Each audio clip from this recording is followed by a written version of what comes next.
Hey guys, I'm here. Welcome back for episode 9 of season 2 of Severance. This is the penultimate episode of the season, and I just gotta say, like, I expected some people to not really vibe with the last episode because there's always going to be a contingent of people that, you know, find episodes like that fairly boring.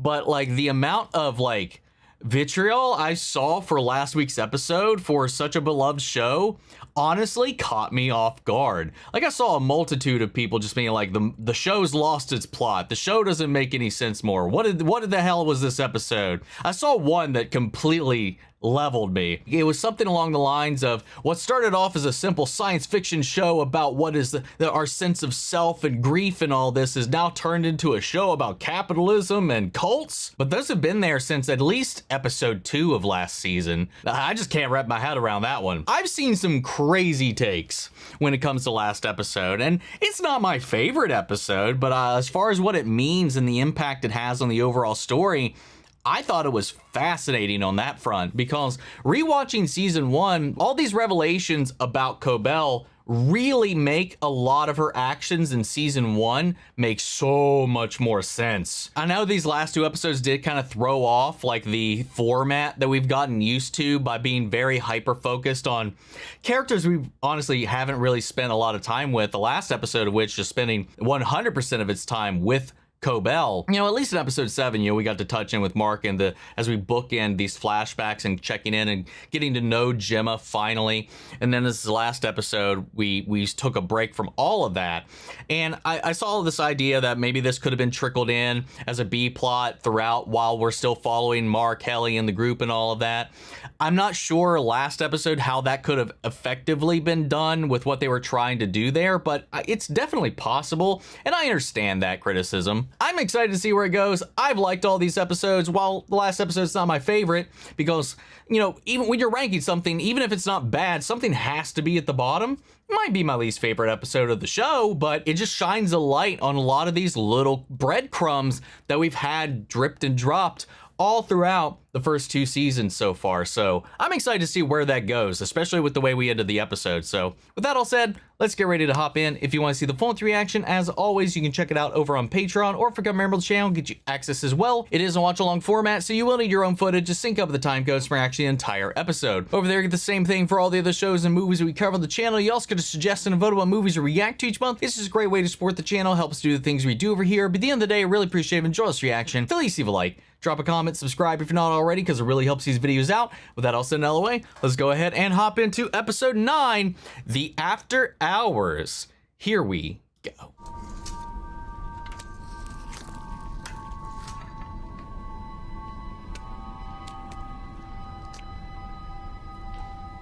Well, if that isn't symbolic as fuck right there. We should take them raw.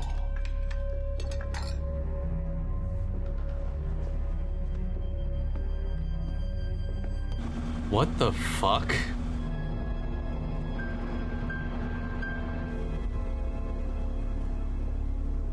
What a warm, inviting home.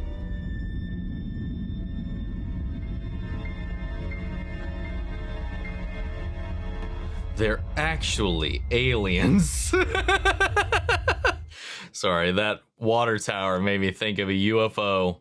Hell, at this point, I wouldn't be shocked. They act so fucking alien. But this birthing retreat, man, and all the coitus that's happened, lots of, and then the reason Gemma was even, like, recruited to begin with, what roped her in, lots of stuff to do with babies. Today marks the end of your Wintertide Fellowship. Your bed will be moved from your parents' home to the Gunnell Egan Empathy Center in Svalbard, where you will work. I don't like the sound of that. Reforms. I thought I'd be finishing the quarter. Empathy awaits, fellow Wall. He just wants you out of here. The handbook requires that you mark this betterment with a material sacrifice. So I wonder if Cobell's designs, again, it wasn't, I don't know if it was clearly spelled out if she came up with them after the fellowship or it was part of her fellowship. Because if she sacrificed that as part of her agreement to like move on, that would be interesting. Because she did end up leaving those in the trophy she got. Oh. Again. Or not. Or if the idea is to destroy it. Again. Wow, man. Isn't that just like a sign of commitment to this whole thing? Something you cherish, something you have an attachment to, and destroying it to show your loyalty, to show your devotion. I kissed your innie. Oh. That's how we're starting our morning. What the fuck? Like, It didn't. it didn't. What? It didn't mean anything. I wasn't going to say that. It definitely meant something. You've been adrift. You know that. This is so many fucking dimensions of fuck. He reminds me of how you used to be. Oh, hit the nail on the head with that one. Request that you don't follow me there and use my own body to fucking cheat on me. Don't leave. You know what? Since I would have no way of knowing if that's happening or not, I don't know. Maybe I just go quit. Maybe I go in and I quit and I just end his existence. How about that? Oh my god. I hear the dog. Oh wait. Somebody else here? I was worried about the dog because of when his house got broken in. Okay, what? Okay. They may be also connected to several recent disappearances Uh-oh. or deaths. Goodman may have participated as a low-level Lumen enforcer or goon. That stings. That was before. I know now that I was wrong. I know you're not with them. Well, I wouldn't go that far. Go for a ride with me. Dude, Christopher Walken can turn on a dime and instantly become terrifying so fast. Oh, we're checking in down here too? Yes. It's 9 o'clock. And The numbers aren't moving. the numbers aren't moving. He may just be running late. The final quota was promised today. Get him here. Oh no. The deadline's today? Well, that ain't happening, because he ain't coming in. And she's here alone at the moment. First, it seems. All right, where are you? Smelly fucking car. And how about me? Am I me or a copy machine? Tragically, you're you.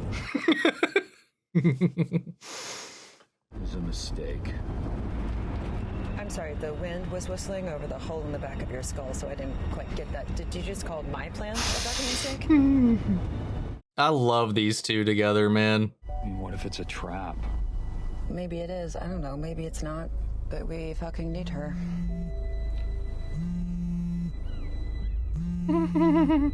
Don't answer it. He's gonna answer it. Oh, or not. Where's Mark? Excuse me. This is the second day in a row he's not here. Is he coming in? He had a nosebleed before. Is he okay? Why? He's department chief. Dylan is, in Mark's absence. Kind of like you and Kobo. Ooh. Replace one part with another. I mean, that's how companies work, enough. to be fair. But yeah, I get her point that even he's replaceable. Oh, you mean Helly E? Helena Egan is my employer. You are my subordinate, and this behavior constitutes insubordination. Yeah, no shit. What are you gonna do now that she knows, though? I told my husband about you and me this morning. Was he glad for us? No, That's a kind way to put it. Because I'm making you happy. I know. And he's not. I can't see you anymore. Wait, Gretchen? My life started when you came here. That's not true. You have so much going for you. No, I have Not really. nothing else. I have this, and I have fucking pencil erasers. I'm sorry, I have to go. No, wait.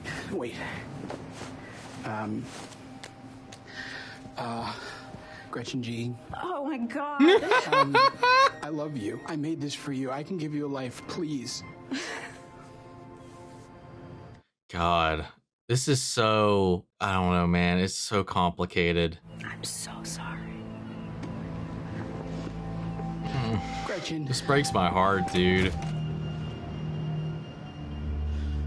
See, this is like that dichotomy between this separation of self and how they're viewed. Ah, God damn it. Because to her, it's her husband, how he used to be without any of that weight. And it's just now, but then there's the realization that they are different people. You know, I don't know. It's fucked. My wife. She's not your wife, because no one would treat someone they love the way she's treating you. Like all the Audis treat us, like everything's for them. What the fuck is there to do about it? At the end of the day, we're still stuck down here with no lives and no family. Irving was your family, and he left you a message. The black hallway. Let's go. I don't know if he knew where it leads, but he thought it was important. And Mark's they not convinced here. you to Let's turn your back investigate. on him for some Audi woman you don't even know. Yeah, I think that was all a distraction to You keep know them it's your fault pacified. we're down here at all, right? No, it's not. And if we're so different from our Audis, then how come we couldn't tell when you were gone? Oof. That's Mark true. couldn't. Double oof. Yeah. Sorry, I guess I'm an asshole down here too. Damn, this is working. That may have been part of the strategy. All right. We have our meat. How are you? Oh my God, so good. My wife's being held prisoner at Lachman, and I just got brain surgery in my basement. How are you doing? We're allies now. There's no need to. Oh, we're allies now. We're not neighbors anymore? Sorry, I guess I'm confused. Can you, this birthing cabin, you can take us there, right? So we can talk to his any? Not yet. Even under the cover of dark, it's perilous. We wait for night. Oh, it's perilous. Okay. We don't even know if he's completed the file yet. I assume no. What file?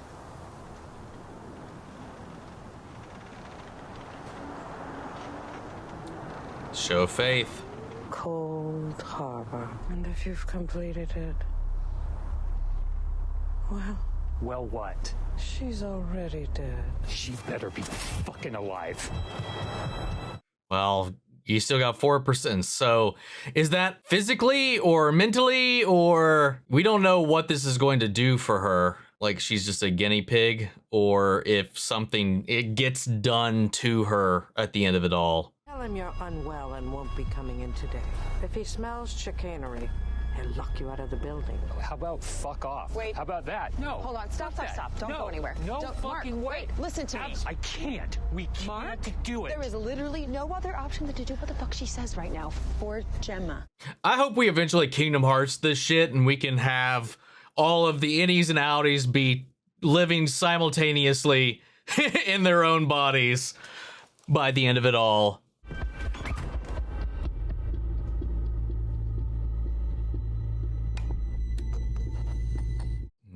Dylan might be out, but she's going to do some digging herself.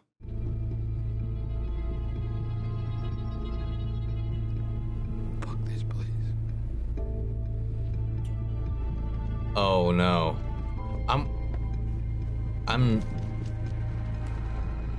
I'm a little worried about what Dylan might do now. Oh no, he brought the dog too. I never hurt anyone. I want you to know that. I drove people places. And ask what happened to them once they got there. Is that what today is? Oh no. Oh, he's resigning. I'm sure you know this is very disappointing and reeks of ingratitude. Thank you. Noted. Please report to the elevator and wait. I'm sorry, Dylan G. Oh. I should have facilitated better. That's enough. So this is tightening the leash. Our most vital refiner missing on what was to be Lumen's finest day. This is your fault. No. It's really not. Mr. Drummond, but I thank you for your remonstration. Needlessly complex word for a simple idea. Apologize for the word. Sir. Apologize for the word. Oh my goodness, these people. I apologize. Shorter. Wow, they're really trying to like rein in his Again. intelligence, dumb him down and fit him into their mold. Devour feculence.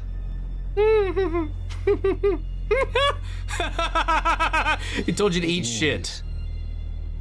Eat shit, Mr. Drummond. What did you just say to me? I am manager of the severed floor. First, I am owed a measure of respect, even by my superiors. Second, and more obvious, that said floor comprises the whole of my jurisdiction. To put that monosyllabically, it's not my fault what Mark Scout does when he is not at work.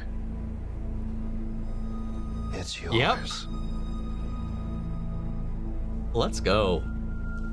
I love that.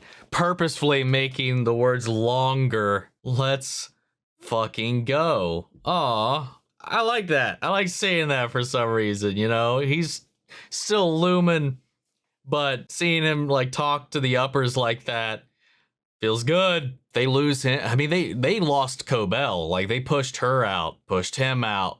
Slowly but surely, I imagine. Mr. Scout, where are you? Words, use them. I was worried about these nosebleeds, so we drove to this clinic out in Soil Hill. Let me send a car. You are a priority employee, and you should be under Lumen care. May I get your exact location? Ooh. Once you in a Lumen hospital for monitoring? Oh no. I'm not sick. Uh-oh. Uh-oh. I just needed the day. Okay? Oh, he's just... Okay. Oh, okay. Okay. This works. Yeah, mental health day. Life stuff. Isn't that what Lumen's all about? Balance? Sometimes you just need to... You just need your day for yourself. Just work, right? Do you know what I mean, Mr. Miltrick? What are you gonna do? Mr. Miltrick.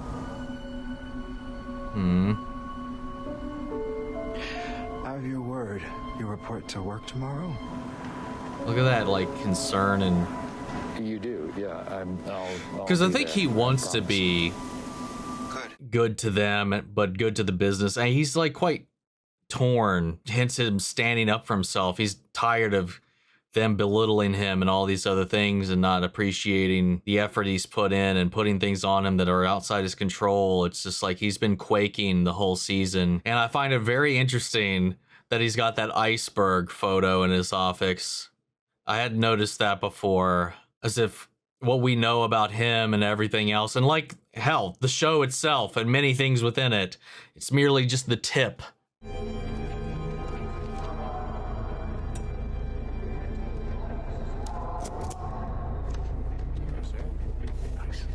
We're getting on a train? This line goes as far as you can go. I can't know where you get off. And Oh. you can never come back to here. Oh, he's trying to get him out of here, like away from this, not giving him up. You asked me why I severed. I liked the idea that I could be innocent. Again, part of me. But then my innocent part fell in love with you. Mm-hmm. So he's probably had to do some terrible things for Lumen, even if he didn't know it at the time. And severing was his closest he'd get for penance. Not penance, but maybe absolution. Don't you want to know how it felt? I've never had this. I know. My whole life. I know. I want to. I want to have it. Hmm. I'm ready. We can't. We can't. Yet that there's that core of us that is the same across both versions of ourselves too, you know, like this, the draw. And we even saw between Mark and Helena as well. And I think that's part of why Mark maybe had that blind spot, because he, even if it wasn't her, he could still see her, feel her in a way, because it transcends the persona itself. But Irving didn't have that, so he picked up on it so much easier. I mean, hell, when Helena jumped Mark out in the outside, there was an electricity that neither of them really got either.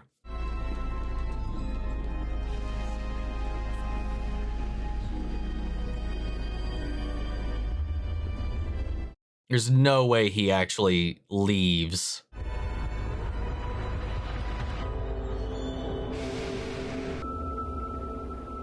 What a revealing little turn. So many choices being made, paths being taken, forks in the road.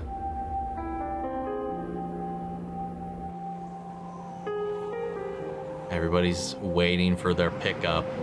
Dylan, Miss Wong, Irving.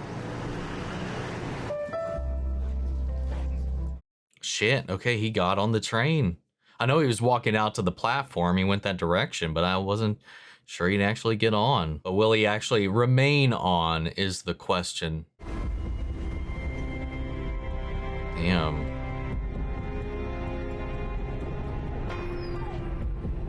But he really did care. He didn't want Lumen to get to Irving.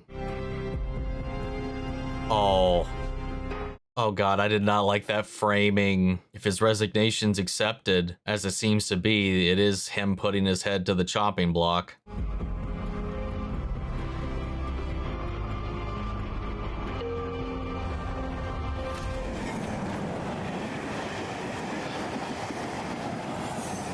Wow. Oh. Whoa. All right, let's go. We don't have a lot of time left in this episode, though. But I did hear that the finale is going to be like an hour and 16 minutes long. This really does feel like we're gearing up on for something huge, man.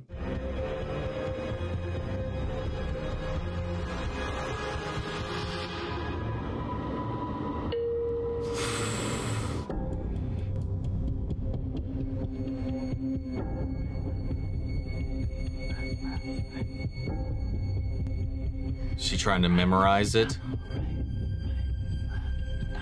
Yeah. Wait. Yeah, I was like, that didn't look like Milchek's silhouette. You tricked me. My Ellie. What? What the fuck? Yeah, what the hell? What? You tricked me? What? We're going to Cottage 5. I don't have anyone scheduled. She's one of James. No one's to know. One of James. Is this a common occurrence then? 9th floor. Specialties department. I'm looking for a gold symbol.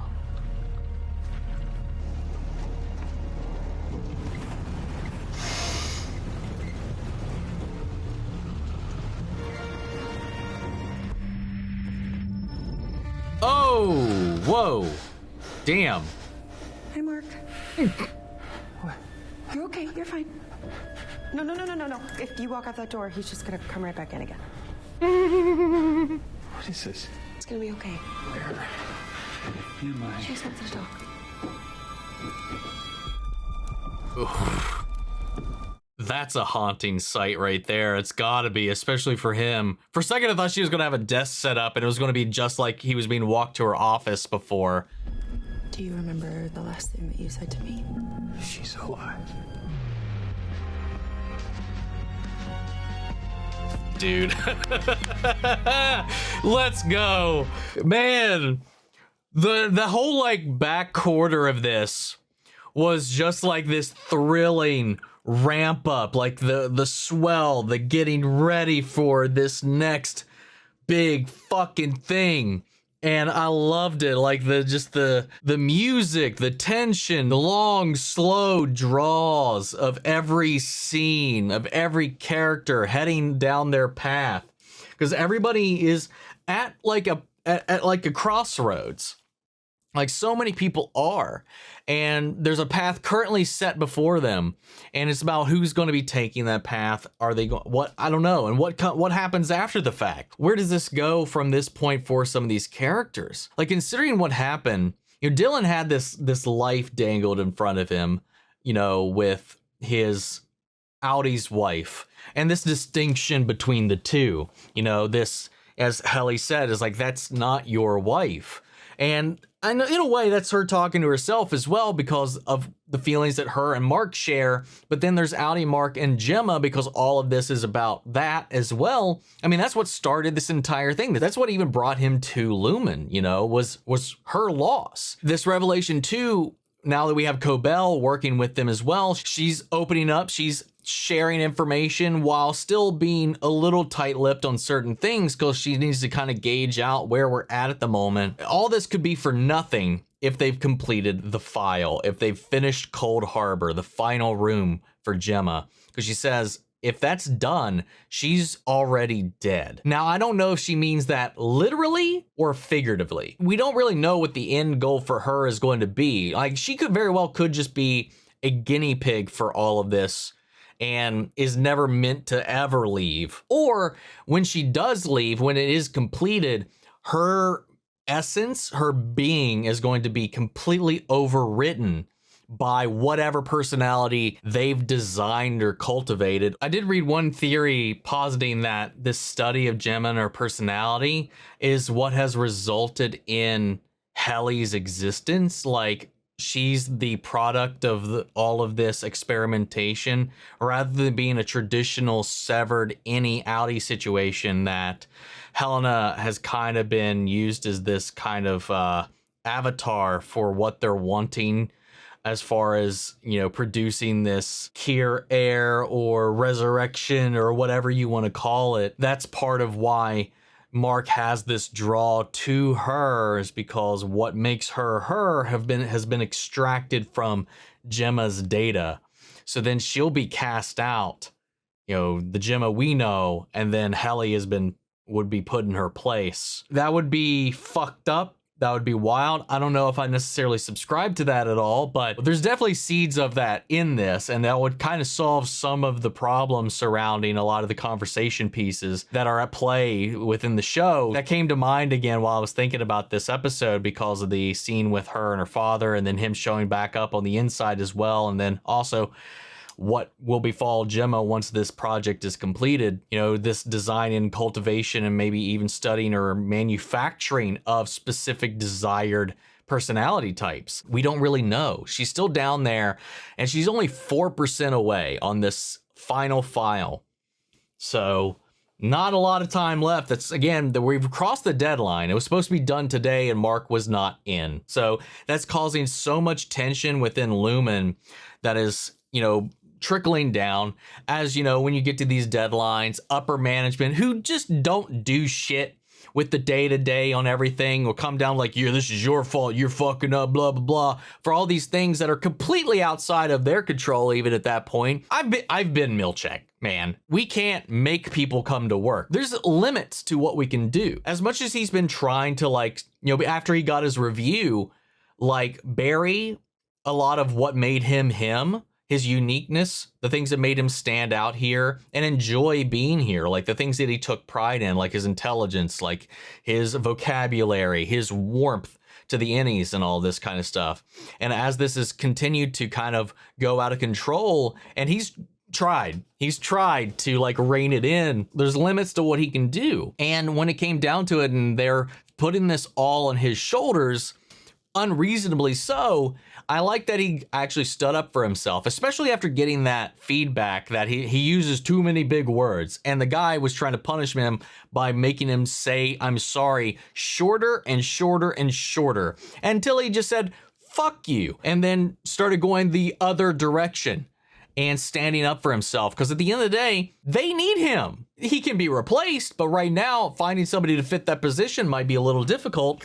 Because I like that when Helly came in there to his office talking about how Mark's not here, so Dylan's in charge, and talking about how expendable they are, replaceable, which at the end of the day, that is how these companies view their employees. They lose one, we'll just put another body in there. In a large part of it, that's a lot of what matters is head count. There's a lot of focus on head count. And he was like, I could reprimand you. And she's like, do it. I dare you. I fucking dare you. At this point, now that she knows, how far can he take that, especially knowingly punishing his boss and his employer? Some power has been taken and reclaimed by Helly. I liked seeing that a lot. And in the same vein, he's taken that power back himself from his superiors. So I think that inspiration and maybe even like working with this group down here and getting too close to them, getting to know them as he has, may hopefully rub off on him and we can build a larger contingent. Because if we see like this cycle continue to perpetuate with, hell, even somebody as devoted as Cobell was, who just got pushed too many times, got underappreciated too many times. And that's what's caused me to leave certain places, man. The ropes you jump through, the things you sacrifice, the things you give, to just like not be appreciated at all, or even hell, still being undermined, it can break even the most loyal of people. It did to her. She's working with Mark now. She's giving him instructions on how to get through all of this to make sure that Milchek isn't suspicious, because if he does, that could hinder our investigation, what we're trying to do here, and guide him in a little bit along the way, because obviously this trust has to be earned and they've got quite a complicated relationship, to say the least. All this like distinction, like there's these core elements like memory. Okay, I want to talk about that for a little bit, because I kind of went off on a huge ass tangent about all of this, is because the whole thing with Dylan, while there is the shared body, there's also a shared core, like a shared deep-rooted part of ourselves that is innately us, that is devoid of any kind of connection to our experiences and our memories. That is something that exists. And we've seen that kind of transcend some of these elements here, like with Helly and Mark, like with Helena and Mark, Irving and Bert. Then there's the baggage, then there's the world experiences, then there's the other things that get stacked up on top of that start to either blur it, make it more clear, alter it, whatever. Those are all the things that kind of twist it around. And I like that the distinction in here when they were having that talk with Helly and Dylan about, because obviously she's like an us and them situation. Like that's definitely, especially with how she's been treated, all these other things, but there's a missing piece of the puzzle and he throws that back at her. It's like, if that is really true, how come none of us knew? And she was like, Irving knew. And he was like, but Mark didn't. And I think part of that is because whatever draws them together, what draws any Mark to any Helly, is the same thing that they felt at the restaurant when Mark and Helena were just shooting the breeze. Like, even as awkward as he felt that was, because he knew who was approaching him and that this situation was really weird, it still had this weird warmth that he didn't expect by the end of the episode, and it actually caught him off guard. Because there is going to be some crossover, some elements, some traits that we share inevitably with our innies and outies that make us more the same than not. And I think that's what Mark sees. That's what Helena sees when they see each other outside of this, despite having no relationship with each other whatsoever. Same with Bert and Irving here. And also what Dylan's wife sees here, what Gretchen sees when she goes in, because it's like, it just reminded me of you back then, before all of this other stuff got stacked upon top of your shoulders. These things that sort of weighing you down, draining the life out of you, when you were bright-eyed, when you were wondrous, when you were loving, and all these things. It goes to show that like how our environment can, again, like I said, blur those core elements of ourself, because I do feel like there's a lot of traits that Helly and Helena, as much as they don't want to agree or think about this, do share, but the differences are in their experiences. Because their personalities, like when they, especially when we see Helena with Mark, when that fire, that spark kind of gets pulled out of her, we see her where she starts to feel a little more like Helly, where a lot of that starts to come into a play, because their core body, their core mind, and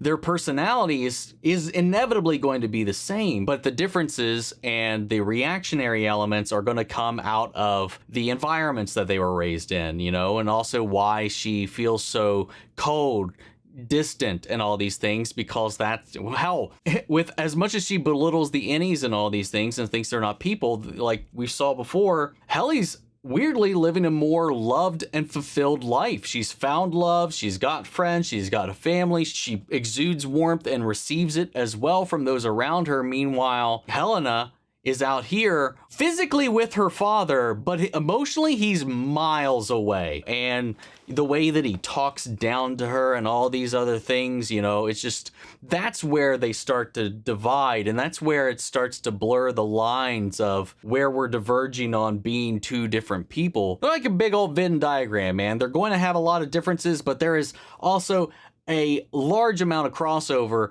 that they are kind of ignoring because they don't want to empathize with the other, with the enemy, with the person that is doing this to them, you know? And I think that's where it gets really complicated about the, you know, the relationships splitting here, you know, well, especially with his wife, who, especially like when you're going in and it's his face, somebody that reminds you a lot of what things used to be like. And especially with the way things are in their rut, you know, she fell into that temptation. Sure, there's that core element that she's like, it's just like you. You're just the same, just without all this other baggage that probably came after years of being married, after all these kids, work, life, and all these things and these burdens weighing upon him. As she said, he can't really lock anything down. He doesn't know his purpose. But here, Dylan has only purpose. So he's looking for all the other things that he doesn't have. You know, for a moment, he's just like, you were my chance to get any kind of life, because this, at the end of the day, isn't a life. You know, that's the thing that I think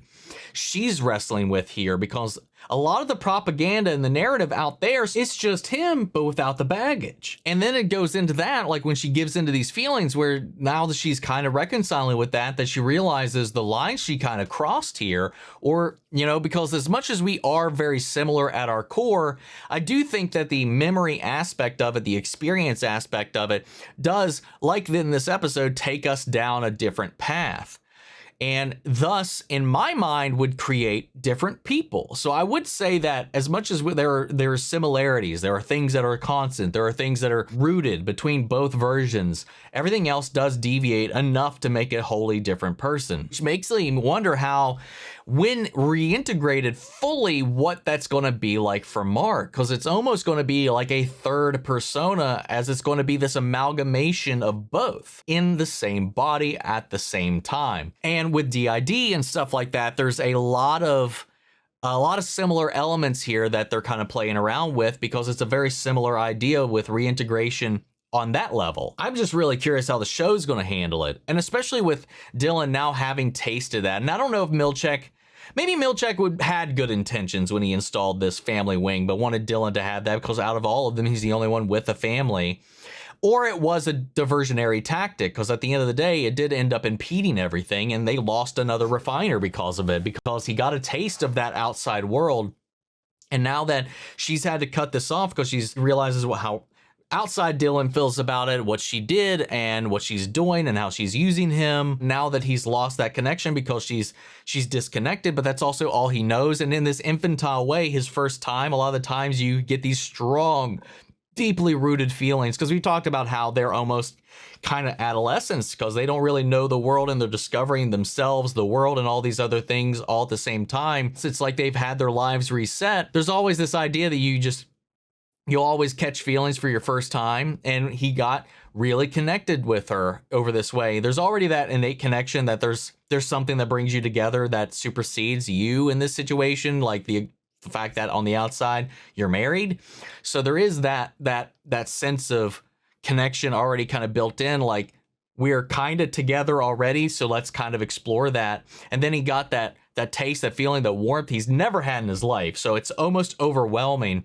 And then that sense of loss and disconnection, your first breakup, in that way, it can feel like the end of the world. And so he's effectively decided to end his life. He got a taste of happiness, of warmth, of care, compassion, these things he's never had here. And it shows him a side of life he's never been able to experience. I feel like had he never known that, he would have never missed it, which is why I think it's so imperative that Lumen continues to dehumanize the innies, because the second you start to give them leeway like this, then you have these situations where this group is just going off the rails one by one as they are opening up to new feelings, to curiosities, and becoming people. So I don't know. I find all that exploration super fascinating, but then it just led him to resigning, effectively ending the life of the innie.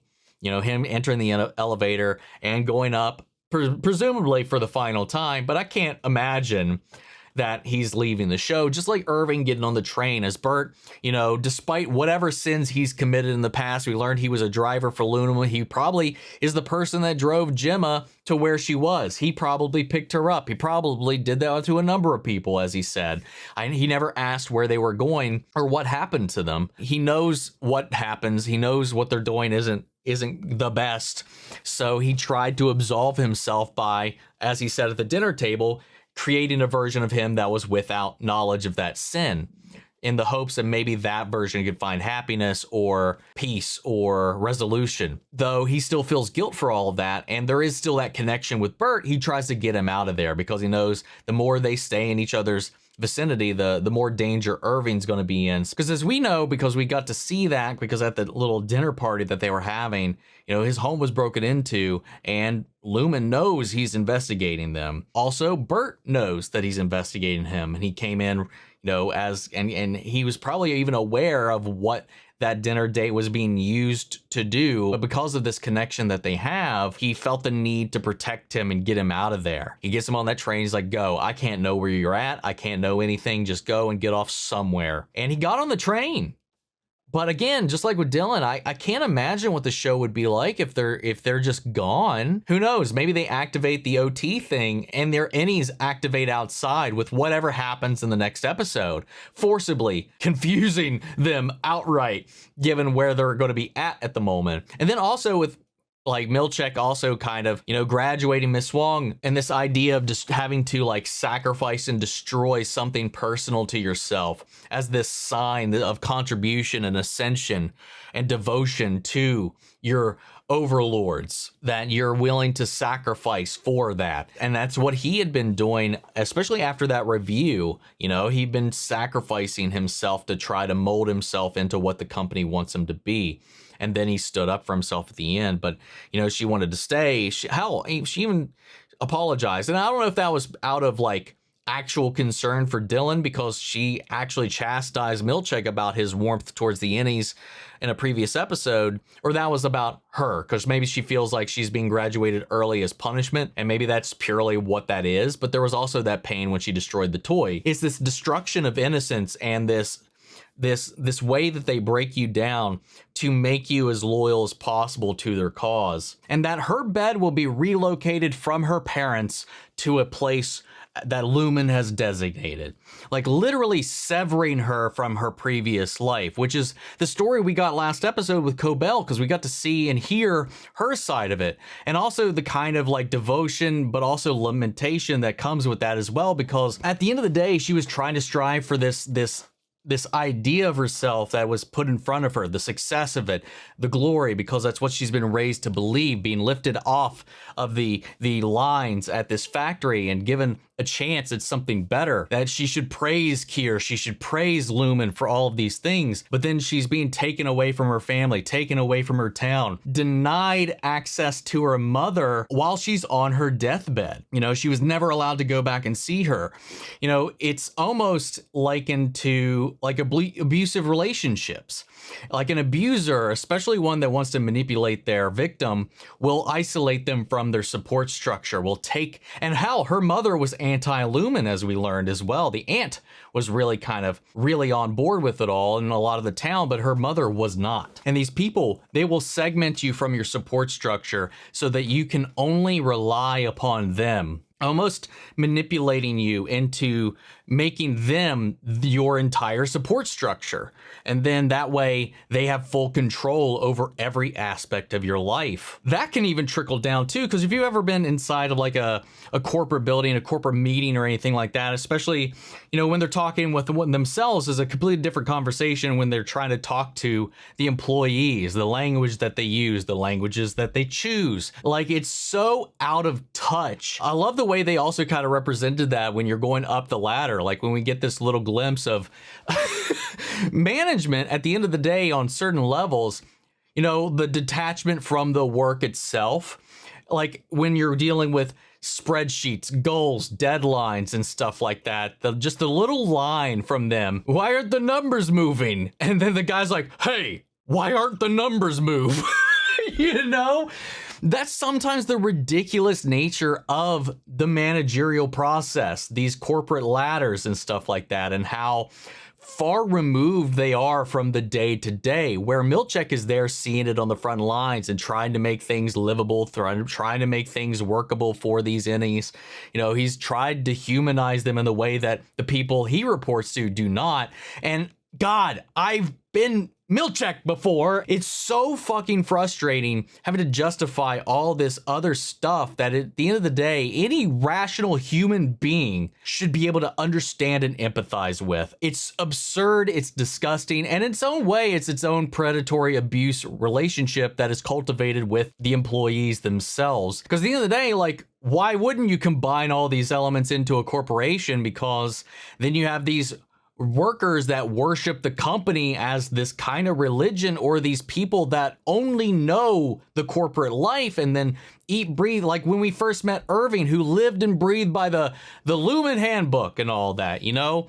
That's the kind of worker they want you to be, completely detaching you for your own life, where you eat, live, breathe, sleep the company, the work, while everybody else on the outside just reaps the benefits of all of that. And going so far as taking credit for the work or the innovations, or whether it be as simple as a spreadsheet or a algorithm that you came up with to help them do the reporting better or to help business be more efficient, and then that kind of makes its way through the rest of that. You don't get extra money for that. You don't get extra pay for that. You don't get hardly any extra recognition a lot of the time for that. And I think that's represented in Cobell, who's tried to stay connected to this thing that she created, but it just keeps further pulled out of her grasp, because if it's made on company time under the company name, it's technically the company's property, no matter what, even if they didn't do any of the work to leverage that. You know, it's fucking wild, the layers that this show just dives into and peels back about so many different things. And then there's this whole opening with James and, you know, with Helena in the beginning, where, you know, there's the egg being split in two, just like they have been. And then she splits it even further, and it's just like what's happening with Gemma and all these other things. And then there's also the idea of the egg itself.